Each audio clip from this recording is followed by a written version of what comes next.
बिहार की राजनीति में नए अध्याय की शुरुआत हो चुकी है और राज्य के नए मुख्यमंत्री सम्राट चौधरी से जनता की उम्मीदें लगातार बढ़ती जा रही है। लोगों को भरोसा है कि वे पूर्व मुख्यमंत्री नीतीश कुमार द्वारा शुरू किए गए विकास कार्यों को नई दिशा देंगे और उसे आगे बढ़ाएंगे।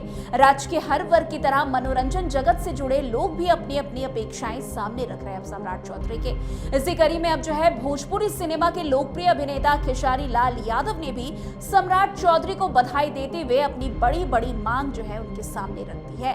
आपको बता दें कि खेसारी लाल यादव ने बीते दिन यानी कि बुधवार की रात अपने एक्स यानी कि पूर्व ट्विटर हैंडल से बिहार के नए मुख्यमंत्री सम्राट चौधरी को बधाई देते हुए कई अहम मुद्दे पर अपनी बात रखी है।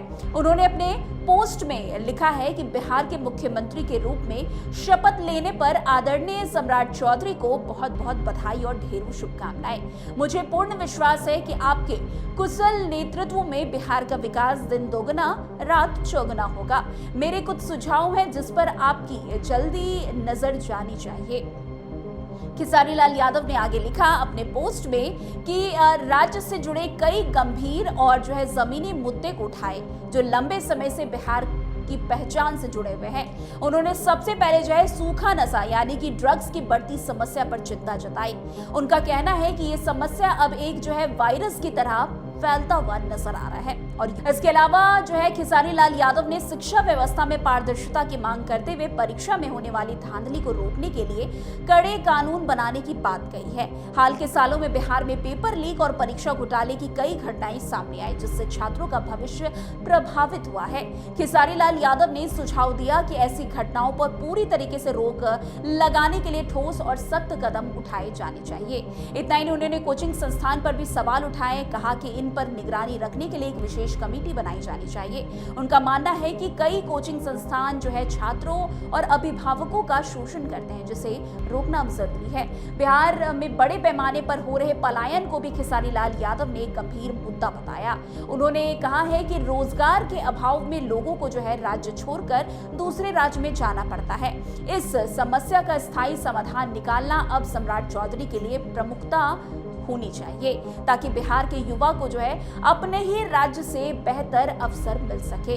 वैसे आपको बता दें कि स्वास्थ्य व्यवस्था को लेकर के भी उन्होंने चिंता जताई। उन्होंने मांग की कि हेल्थ जो है इंश्योरेंस को प्रभावी तरीके से लागू किया जाए। प्राइवेट अस्पतालों में मनमानी और धांधली पर रोक लगाने के सख्त कानून बनाए जाए। आम जनता को सस्ती और बेहतर स्वास्थ्य व्यवस्था देनी चाहिए। उन्होंने कहा कि बिहार में इको टूरिज्म की जो है अपार संभावना है जिसे जमीनी स्तर पर लाना और बढ़ावा देने की जरूरत है। इससे राज्य की अर्थव्यवस्था को भी मजबूती मिलेगी और रोजगार के नए अवसर भी पैदा होंगे। वहीं खेसारी लाल यादव ने आगे भी कई सारे मांग किए हैं। अंत में उन्होंने भोजपुरी भाषा को संवैधानिक दर्जा देने की भी मांग उठाई है। जी हां, उन्होंने केंद्र सरकार से इस दिशा में पहल करने की जो है आग्रह की है। खेसारी लाल यादव ने कहा है कि भोजपुरी भाषा न केवल बिहार बल्कि पूरे देश और विदेशों में भी करोड़ों लोगों द्वारा बोली जाती है। ऐसे में इसे मान्यता मिलना बेहद जरूरी हो गया है। वैसे आपको बता दें कि खेसारी लाल यादव लगातार बिहार की राजनीति में एक्टिव नजर आ रहे हैं। अब जिस तरीके से सम्राट चौधरी ने मुख्यमंत्री की शपथ ले ली, बिहार के मुखिया की कुर्सी संभाल ली और जिसके बाद अब खेसारी लाल यादव ने उनके सामने कई सारी मांगे की है। अब देखने वाली बात होगी कि मुख्यमंत्री सम्राट चौधरी और उनकी सरकार इन मुद्दों पर कितना ध्यान देती है और क्या इन सुझावों को नीतिगत फैसलों में शामिल किया जाता है। वैसे आपको बता दें कि बिहार में पेपर लीक, पलायन, बेरोजगारी और स्वास्थ्य सेवाओं की समस्या लंबे समय से चली आ रही है। ऐसे में जनता को जो है नई सरकार से काफी उम्मीदें हैं। वो इन चुनौतियों का जो है समाधान निकालकर राज्य को जो है विकास की नई दिशा देते हुए अब नजर